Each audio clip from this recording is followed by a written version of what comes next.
புதுசாக YouTube channel வச்சுருக்கவங்க start பண்ணியிருக்கவங்க பண்ணக்கூடிய 5 தவறுகளை வந்து நான் இதில் சொல்லியிருக்கேன். ஸோ இந்த வீடியோவை நீங்கள் முழுமையாக பார்த்தீங்க அப்படின்னா தான் அது 5 தவறுகள் என்னன்றது உங்களுக்கு தெரியும். நீங்கள் ஸ்கிப் பண்ணீங்க அப்படின்னா அந்த தவறுகள் என்னன்றது உங்களுக்கு தெரியாது. அந்த தவறுன்றது உங்களுடைய சேனல் ஹெல்த்தை வந்து ஸ்பாயில் பண்ணும்.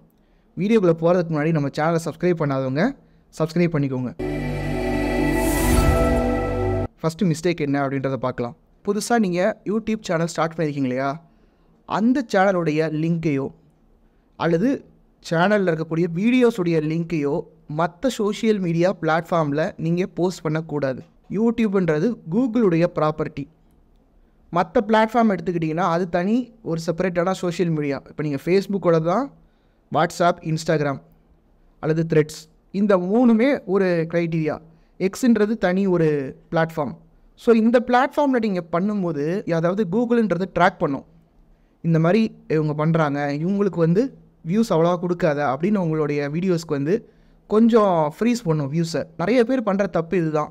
என்ன பண்ணுவீங்கன்னா, உடனடியாக சேனல் ஆரம்பிச்சோடனே ஸ்டேட்டஸ் வச்சுருவீங்க, பப்ளிஷ் பண்ண உடனேயே ஸ்டோரி போட்டுருவீங்க. அப்படி நீங்கள் வைக்கும்போது இதை வந்து ஃபேக்காக வியூஸை ஜென்ரேட் பண்ணுறாங்க மற்ற பிளாட்ஃபார்ம்லேருந்து அப்படின்னு யூடியூப் நினைக்கும். அடுத்து என்ன அப்படின்னா, உங்களுக்கு தெரிஞ்சவங்க, உங்கள் ரிலேட்டிவ், ஃப்ரெண்ட்ஸ் எல்லாருக்கிட்டையுமே உங்களுடைய சேனலை கொடுத்து சப்ஸ்கிரைப் பண்ண சொல்கிறீங்க.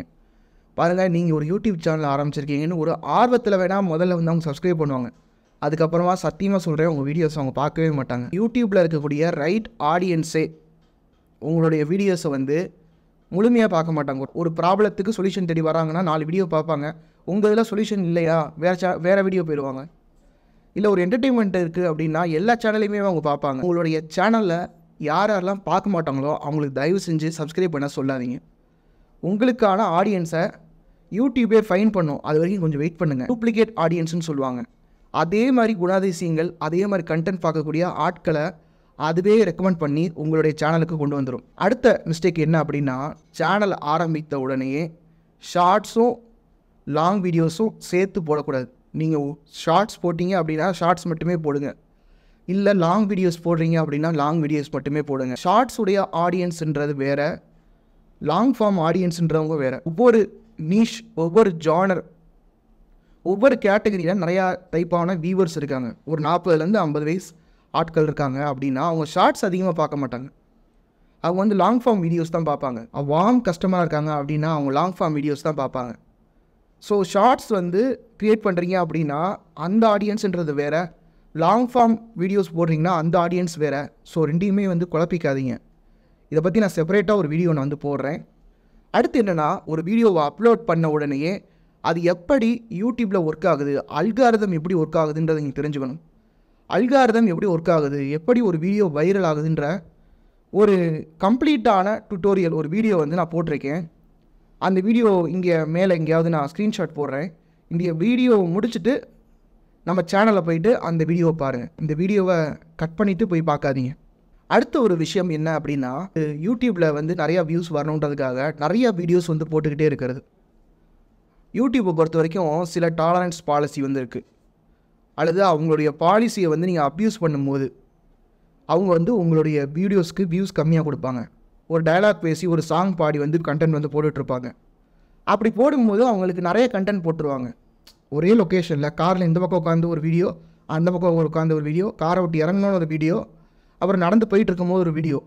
இந்த மாதிரி வீடியோஸ் போட்டது வந்து கொஞ்ச நாளைக்கு முன்னாடி ஒர்க் ஆச்சு, இல்லைன்னு சொல்லலாம். ஆனால் இப்போ என்ன பண்ணிட்டாங்க அப்படின்னா, உங்களை மாதிரி எத்தனை பேரை அந்த யூசர் எண்டு கஸ்டமர் வந்து சப்ஸ்கிரைப் பண்ணியிருப்பாங்க.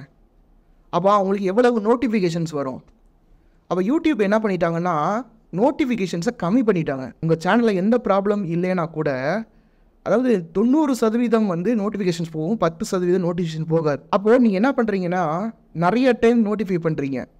அவங்கள வந்து 4 தடவை நோட்டிஃபை பண்ணுறது, 5 தடவை நோட்டிஃபை பண்ணுறது.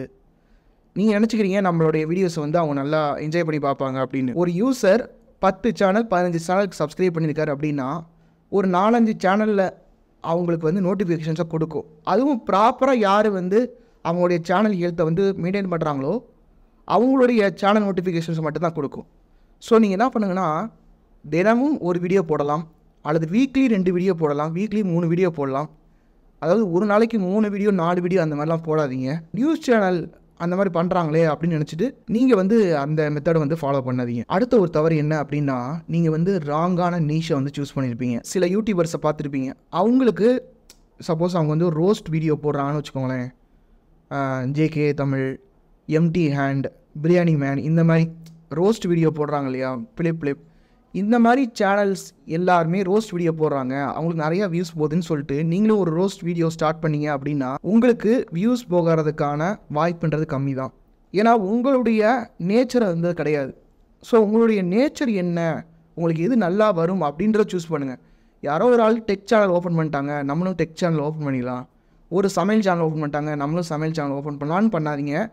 நாலு போக்கில் வந்து நீங்கள் வந்து குவிட் பண்ணிடுவீங்க. அடுத்த மிஸ்டேக் என்ன அப்படின்னு சொல்லி பார்த்தீங்கன்னா, விளாக் எடுத்த உடனே போடுறதுங்க.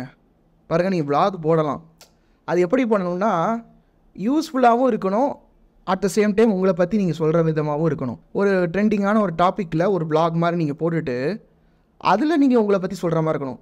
ஆனால் டாப்பிக்கில் வந்து உங்களை பற்றின ஒரு கவரேஜ்ன்றது இருக்கக்கூடாது, உங்களை பற்றின ஒரு முக்கியத்துவம் இருக்கக்கூடாது. பாருங்கள், யூடியூப்பில் நிறைய செலிப்ரிட்டிஸ் இருப்பாங்க. அவங்க ஓவர் தி இயர்ஸ் அவங்களுக்குன்னு லாயல் ஆடியன்ஸை வந்து ஃபேன்ஸை வந்து க்ரியேட் பண்ணியிருப்பாங்க. ஸோ அவங்கள பற்றி ஒரு வீடியோ போடுறோம் அப்படின்னா அதை வந்து நிறைய பேர் பார்ப்பாங்க. ஆனால் நம்ம வந்து இப்போ தான் சேனலுக்குள்ளே வந்திருக்கோம், இப்போ தான் யூடியூப்பில் வந்திருக்கோம், நம்மளை பற்றி போட்டோம்னா யார் பார்ப்பாங்க? யாரும் கிளிக் பண்ண விரும்ப மாட்டாங்க. இன்றைக்கி எங்கள் வீட்டில் நடந்த ஒரு விஷயம் என்ன தெரியுமா, என் வீட்டில் நடந்த ஒரு சோகமான நிகழ்ச்சி, இன்று நான் ரொம்ப அழுதேன், இந்த மாதிரிலாம் போடுறாங்க, நான் பார்த்துருக்கேன். அதெல்லாம் ஏன் வியூஸ் போகலை அப்படின்னு சொல்லி பார்த்தீங்கன்னா, இயர்லியாகவே அவங்க வந்து யூடியூப்பில் கொஞ்சம் ஃபெமிலியர் ஆகிறதுக்கு முன்னாடியே இந்த மாதிரி கண்டென்ட் போட்டுறாங்க. நீங்கள் வந்து யூஸ்ஃபுல்லான கண்டென்ட்டை போடுங்க.